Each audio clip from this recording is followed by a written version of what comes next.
విభజనవాదంతో ఓవైపు వాతావరణం వేడెక్కితే మరోవైపు భారీ వర్షాలతో రాష్ట్రం తడిసి ముద్దయింది. హైదరాబాద్ సహా పలు జిల్లాల్లో ఎడతెరిపి లేకుండా కుండపోతగా వర్షాలు కురుస్తున్నాయి. వాగులు వంకలు పొంగి పొర్లుతున్నాయి. రహదారులు కాలువల్ని తలపిస్తున్నాయి. లోతట్టు ప్రాంతాలు చెరువుల్లా మారాయి. మరో 24 గంటలు భారీ వర్షాలకు ఆస్కారం ఉందన్న వాతావరణ శాఖ హెచ్చరికలతో ప్రభుత్వం ముందస్తు జాగ్రత్తలు చేపట్టింది.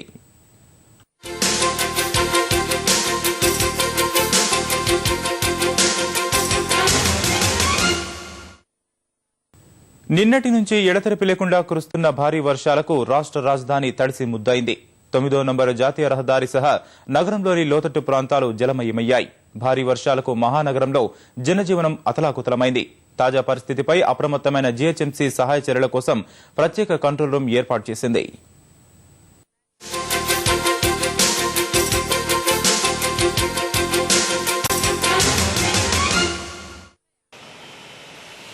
గురువారం ఉదయం నుంచి ఏకధాటిగా కురుస్తున్న వర్షానికి జంట నగరాల్లో అనేక ప్రాంతాలు జలమయమయ్యాయి.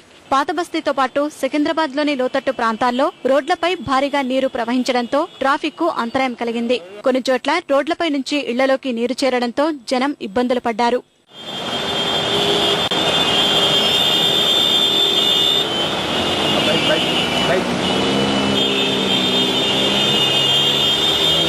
రాజేంద్రనగర్, అత్తాపూర్, ఉప్పర్పల్లి, హైదర్గూడ, బాబుల్రెడ్డి నగర్, తార్నాక, వనస్థలిపురం, హయాత్ నగర్ లో భారీగా వర్షం కురిసింది.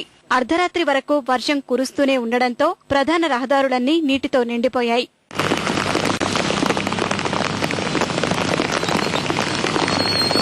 భారీ వర్షానికి మహానగరవాసులు తీవ్ర ఇబ్బందులు ఎదుర్కొన్నారు. రోడ్లపై వర్షపు నీరు పొంగి ప్రవహించడంతో ట్రాఫిక్ స్తంభించింది. వ్యాపార సముదాయాలు బోసిపోయాయి.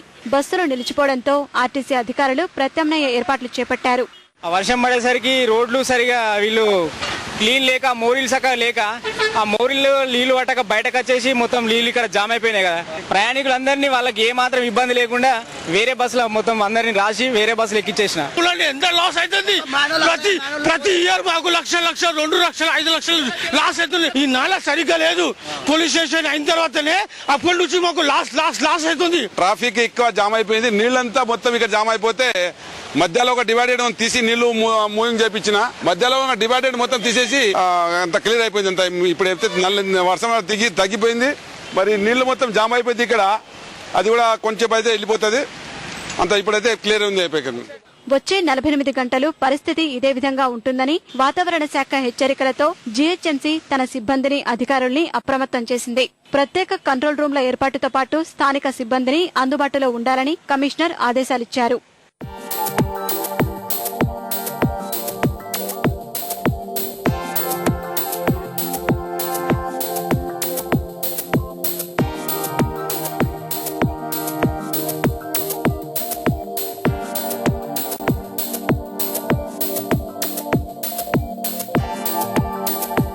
more than 20 mm rainfall గనక 1 hour లో గనక మన సిటీలో వస్తే గనక మనకున్న డ్రైనేజ్ సిస్టమ్ డెఫినెట్లీ అంత పర్ఫెక్ట్ సిస్టమ్ మనం ఇంకా లేదు కాబట్టి ఈ ఎంక్రోచ్మెంట్స్ తో చాలా నాలాస్ కుదించుకుపోయినాయి కాబట్టి డెఫినెట్ గా ఒక 70 ఏరియాస్ వరకు ఇనాండేషన్ వచ్చే అవకాశం ఉంటుంది. ఒక 4 months ఎక్స్ట్రా లేబర్ ను పెడతాము. సౌత్ జోన్ లో కూడా మనం సెంట్రల్ ఎమర్జెన్సీ సేమ్ స్టాండర్డ్స్ లో వెహికల్స్, టోటల్ ఎక్విప్మెంట్ తో కలిపి, అంటే మనం పవర్ సాస్ గానీ, డీవాటరింగ్ పంప్స్, ఏదైతే మనకి ఇమీడియట్ ఎమర్జెన్సీలో కావాలో వాటినన్నిటిని కూడా ఏర్పాటు చేయడానికి చర్యలు తీసుకున్నాం.